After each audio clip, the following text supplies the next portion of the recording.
So, what is Centre Church's approach to membership? It's yet another one of those big questions with lots and lots to unpack. So I know that many of us will have all sorts of baggage when it comes to membership. Maybe you've experienced overly legalistic membership processes. Maybe you've seen the whole concept abused in the past.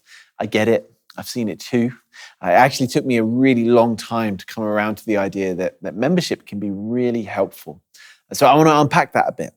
Firstly, let me say this. Membership at Centre Church, it's not about rules or pressure or religious hoops for you to jump through. It's a statement of intent.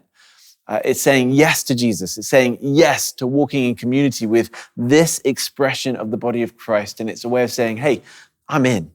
It's a really helpful process for a few reasons. First, it's useful for us as leaders to know who we're caring for pastorally.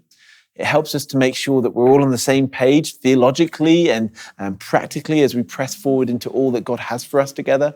And the two questions that people most want to know usually are, what does it involve and what's in it for me? Well, the first sort of question will kind of answer the second one.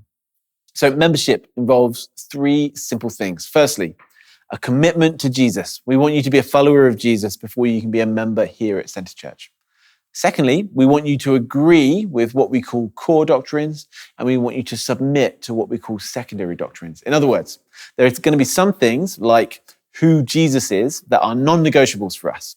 But there are other areas, like say our views on creation or the end times, as a whole host of other issues that we can happily disagree on, as long as you aren't actively preaching against our position as a church. That would be a problem. So we want agreement with primary doctrines and submission to secondary doctrines.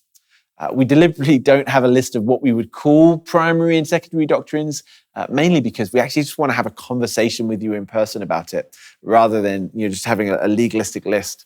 And the third thing we're looking for is that we want a desire to be a part of a culture of discipleship. In other words, you're saying, hey, yeah, I trust the elders to shepherd me, and I want to give them permission to speak into my life if I'm off track. And at the same time, you're saying, yeah, I agree to help others in this church family to move towards Jesus too. It's a culture of discipleship. We're all discipling each other. You are discipling me, I'm discipling you. That's it.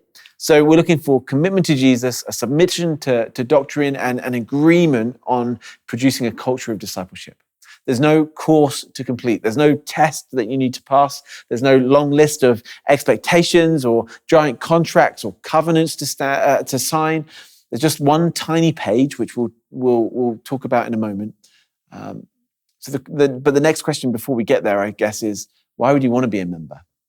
What's in it for you? Well, our desire is that any key leadership positions are filled by people that are members. We want our leaders to be on the same page as us. So we think that that's really important. If you want to be in leadership in any way, we think it's helpful to be a member. Secondly, only our members can be a part of things like annual meetings, which probably makes sense, right? When we want to make key decisions, those kinds of meetings aren't for newcomers who are just checking out the church. They're for people who are deeply engaged in church life. And to be honest, that's pretty much it. I want to remind you that membership, it's not about joining a prestigious club. You don't get to be more a part of the church just because you're there. It's about committing to a family. It's essentially a statement of family. Now, don't get me wrong.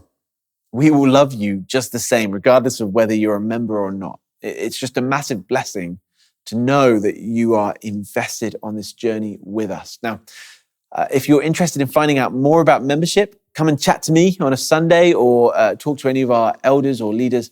We've got a little membership booklet. It's more like a magazine, to be honest, than like a formal document. But it's pretty chilled.